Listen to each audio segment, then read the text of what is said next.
Please welcome to the interview area our 2020 champion, Bryson DeCHAMBEAU. Bryson, how does it feel to be back at the U.S. Open, but especially a U.S. Open here at Pinehurst? Yeah, this is my first U.S. Open at Pinehurst, and excited. I played here in 2013, 2012 with my college team, SMU. So Mr. Dedman was nice enough to get us out here, and we played, and we had a great time. And certainly wanted to play in the U.S. Open that year, but didn't qualify. And a decade later, here we are. Obviously a great week for you at PGA. State of your game, talk about a little bit, and then what are you seeing from the course? Oh, yeah. I mean, my game's in a pretty good spot. Didn't play my absolute best last week, but I can tell you that I'm excited for the week and got some good mojo going forward, and looking forward to a tough test of golf out here. Pinehurst is no joke. This is a ball striker's paradise. You have to hit it in the middle of the greens, and this is a Boo Weekly quote, but the center of the green never moves, so I try to focus on that this week. We're going on the left to Ann and then to Mark. Hi, Bryson. How do you prepare for these dome-like greens, and can you talk about how this course differs from Winged Foot? Oh, wow. Well, they're completely different golf courses. I'd say that for the most part, you have to focus on your wedge game around the greens. You're not going to hit every green. Your putting and wedging has to be pristine in order to compete at this major championship and at this venue. Winged Foot, it was a little bit of a different strategy. So, most people would say it's probably not suited best for me, I would say. But I do think I'm a pretty solid chipper and putter around the greens. So, if I get my irons in a place where I'm hitting in the middle of the greens and just playing boring golf, that's the goal for me this week, is try to play as boring a golf as possible. Stay on the left with Mark. There's a mic right here. I know the result at Valhalla at the end wasn't what you wanted, but the way you played electrified the place and walked out of there. Can you speak to what that did to your confidence level as you come into this next major and once you came down from the high of that week? Yeah, I mean, reality always sets in. I played spectacular that week. I scored impeccable. I didn't strike it as particularly well as I would have liked to, but I got fortunate in certain situations, and I capitalized with my putting being a huge asset to me that week. And so I'm just trying to get the Greenbrier feel that I had back when I shot 61.58 on the weekend, and I feel pretty close to that. And it's given me a lot of confidence. Valhalla has definitely given me a lot of confidence. Now it's just time to go execute this week and get some good breaks, hopefully. And if it doesn't happen, it doesn't happen. But I'm looking forward to a great challenge this week, and it's a lot of boring golf, I can tell you. It's definitely different than Valhalla, but I'll try to do my best to show the crowd some fun drives and some hopefully long made putts. Stay here on the left. Yeah, Bryson, following up on that, the line about learning more from failure than you do from success. What did you learn specifically from Valhalla that you're going to be able to take forward either this week or in the next few weeks? Well, I learned the equipment that I have is good enough to win in major championships, and I feel a lot more comfortable under the gun in major championships being able to get the job done. Even though I didn't, I feel like I'm right there, and it's given me that confidence to say, okay, next step is to complete the task. We're going to go back right to Dan. You mentioned boring golf a few times. I know that's not really like your nature as a person. No. Is that hard for you? Does it take patience, and does it come with age maybe? Oh yeah, it stinks hitting a 6-iron off the tee compared to a driver, but sometimes you got to do it, and you got to make the right decision for shooting the lowest score out here. There's numerous holes like 3. I'd love to go for that green every single day, and I may go for it. I don't know. You never know with me. Certainly on the tee box, if it's downwind, I'll give it a go probably. But number 3, just hitting a 6-iron out there, or 7, just hitting an iron out there, and playing some very strategic golf. That's certainly something you have to do on this golf course to compete and win. Okay. Here on the left. Bryson, from a distance, what's the biggest part of Scottie Scheffler's game right now that's making him so good? Well, I tried asking them that a couple days ago when we flew in here. I saw him and I was like, dude, you're playing unbelievable. What are you doing, man? And he's like, I'm just playing good golf. I don't know. you know, it's one of those things. But no, from my perspective, he's got full control of his golf swing. He's figured out a lot of his putting, and he plays some incredibly strategic golf from what I can tell. He doesn't go too crazy. He just hits the right shots at the right time. He's really in control of the environment, not only his environment, but the conditions on the golf course. He knows what the golf ball is going to do. He knows how to react accordingly, and when things go awry, he's able to right the ship pretty quickly. I mean, that's just a recipe for success, and he's been able to do it longer than anyone has for a long time, and it's a hat. Again, he is the gold standard right now, and we're all looking up to him going, all right, how do we get to that level? On the right, Ryan, and then Bob. Bryson, which clubs do you find yourself using most often around the greens, and what are the sort of factors that you're weighing when you determine when to use which one? It really depends on the lie that I have. So if it's into the grain or down grain, and then how much slope am I going up. I personally like hitting a 60 or 55 into the slope and bouncing it up and rolling it over the top of the hills. I've always been somewhat decent at that. I struggle when I'm like hitting an 8-iron or a 7-iron or something like that, trying to bump and run it like that. I feel like the ball gets away from me and I don't have enough spin to like control the check and roll out. So I really focus on, one, if it's such a bad lie, I got to putt it, right?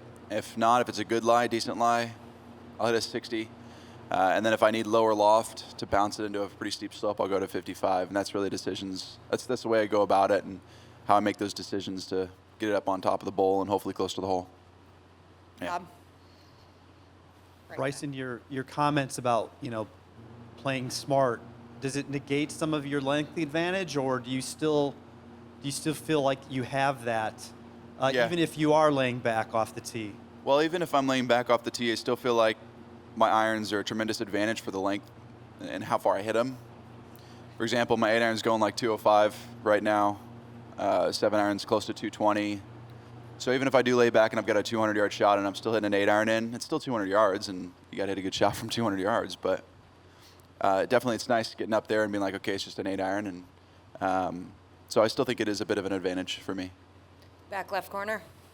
Hi, Bryson. Could you just talk about how you tailor your preparations for a unique challenge, the US Open challenge, and how you do that, fitting it into a set schedule that you obviously have on Live? Meaning from the time that we have to... Exactly. So, I mean, in terms of you can't pick and choose a tournament that would potentially give you some kind of preparation or whatever. So do you sort of backfill in terms of readying yourself for the kind of shots you're going to face this week? Yeah, I think Houston was actually a pretty solid test for us. The Bermuda fairways and greens are somewhat similar to this week, so there was definitely some thought put in to that. And we make sure over there to try and set the schedule appropriate relative to the majors as well. They're very respectful of that, which I appreciate.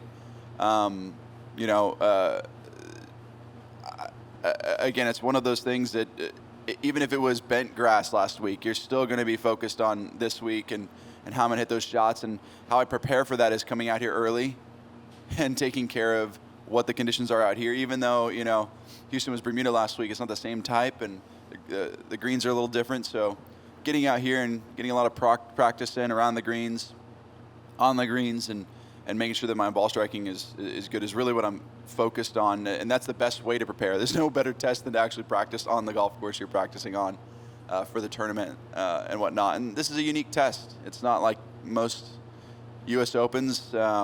It's definitely a different style of U.S. Open, which is really cool. I love that opportunity, and I can't wait to get started Thursday. It's gonna be Stay on fun. the left with Mike. Bryson, obviously your putter was a key club in Valhalla. Can you just talk about the evolution of your putting? And also, is your putter the oldest club in your bag right now? Oh, yeah, by a long shot. Putter's definitely the longest standing club in my bag. The preparation, it's funny, I didn't putt very well at Augusta. I was pretty disappointed. I worked really hard, and I actually found something the week of Valhalla with my putting. And from there, I've just been smooth sailing, trying to retain that same feeling that I've had, not tinkering with it too much. And doing the same thing this week. Last week I putted pretty decent, made a lot of good putts in some difficult conditions. And they're Bermuda greens, so it was good to see the grain and how it's affecting putts and whatnot, which will be somewhat of the similar situation out here. And so it's more the same for me. I know it's a really vanilla answer. You're probably looking for more.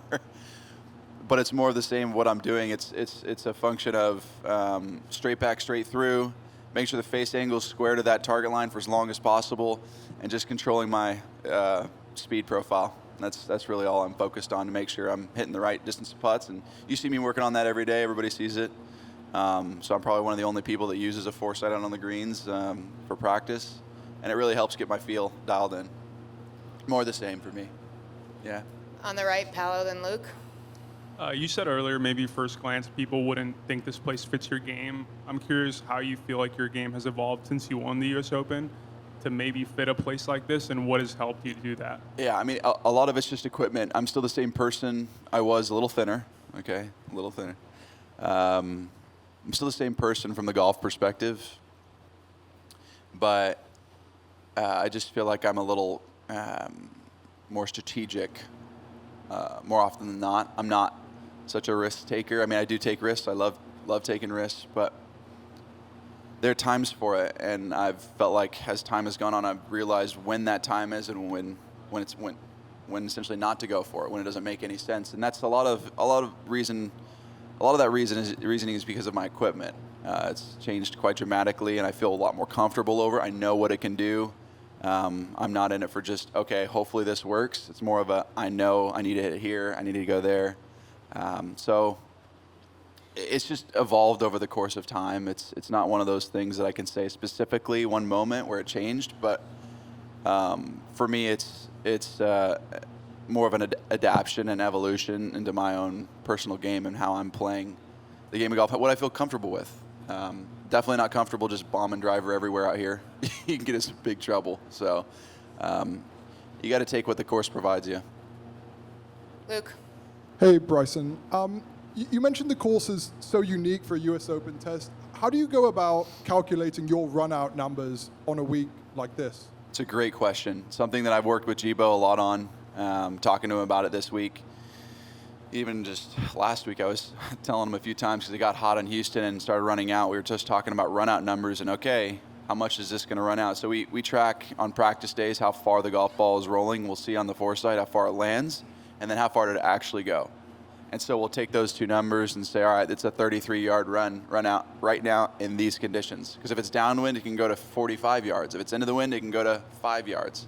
So it's a bit just of like, based on the conditions at hand and what slopes you land on and where it is in the fairways, you got to just try to make sure you're hitting it into the correct areas and spots with those types of conditions. That's really what it is. And for example, the British Open is a great test of that. There are times where it can run out 100 yards, right, in certain conditions.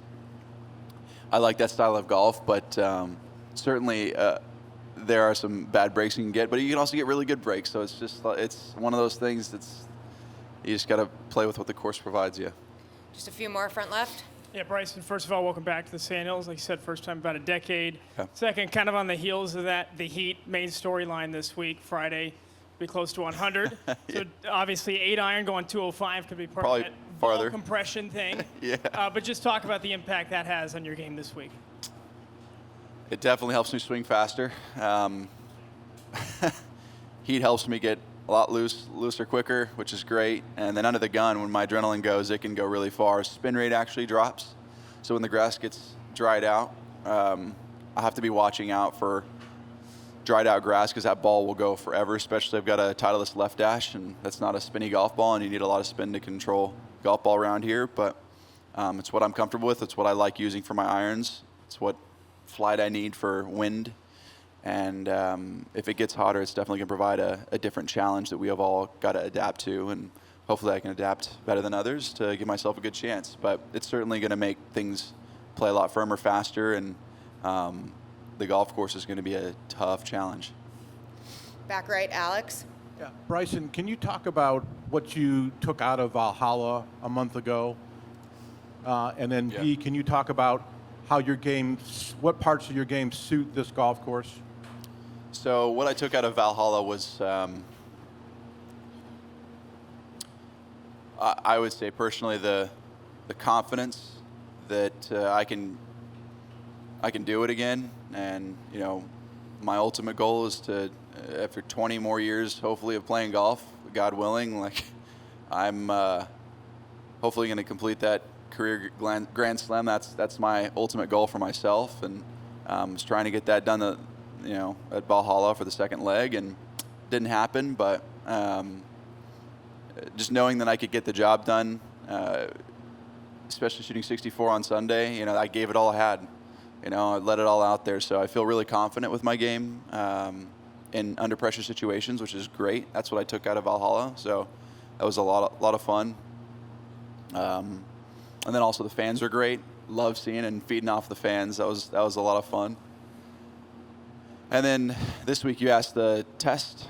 Part of my game. Yep, part of my game. So I'd probably say the putting aspect. I feel pretty confident on these types of greens. I got to work on the iron play a little bit, but other than that, it's really the putting and chipping is what I feel pretty confident. Which is funny enough. People are gonna be like, "What is he even talking about?" He hits it far and it works to his advantage and whatnot. But I think personally, for me, my chipping and putting around the greens is what is gonna aid me to give myself a good chance. Two more. We're going to stay back right. Amelia and then James. Hi, Bryson. You mentioned that you didn't putt well at Augusta and then figured something out at Valhalla. What was that epiphany with your putting? And then a follow-up, what makes you so confident on these particular greens? Well, I used to not be confident on Bermuda greens. I grew up on bent grass, a little bit of Poa annua. But going back to your first question, what I figured out was just my shoulders as I was going through impact. I was essentially turning my shoulders open, which is allowing me to pull putts. So I was pulling everything. And it seems so simple now, but under the gun and under pressure, your body sometimes reacts in ways that you can't fully control. And so really focusing on keeping my shoulder line square and keeping that putter face square through impact was huge. That's what helped me to my success at Valhalla. And then what makes me comfortable on these greens is years of practice. You just got to practice and get comfortable with the grain and how it's moving it, the rollout numbers, if you're down grain into the grain, what that does. And it takes a while to get comfortable with that. So that's the reason why I'm pretty comfortable, is because I've done it for a long time now. If I was 22, 21, it'd be a different situation, probably first, second experience with it. But unless you grew up here, around Bermuda greens, certainly I didn't, so it took me a while to get comfortable with that. But that's mainly the reason, just experience. Last question, James. Bryson, you talked about your professional growth since that first U.S. Open win, but I'm wondering, personally, do you feel like you've grown in that time, like as a person? Oh, as a person, you're talking about in the last how many years? Yeah, like since the U.S. Open win. My life has changed dramatically. Still working on a house, so that's fun. Yeah, and sorry, my brain just went completely sideways on that. What I will say is I have changed differently and in just different ways, and I still feel like I'm that same kid that came out here right out of the start, but I feel like as a person, I'm just different to interact with, and ever since I got the equipment changed last year, my whole life dramatically changed. My dad passing gave me a great perspective on life. Just everything in general has changed. They say every 5 years somebody's life changes, and it couldn't be more true. I'm a completely different person than I was back at Wingfoot. There's remnants. I'm still got a lot of the same cells, but I'm definitely different in the brain for sure. Bryson, really appreciate your time. Good luck this week. Thank you, guys.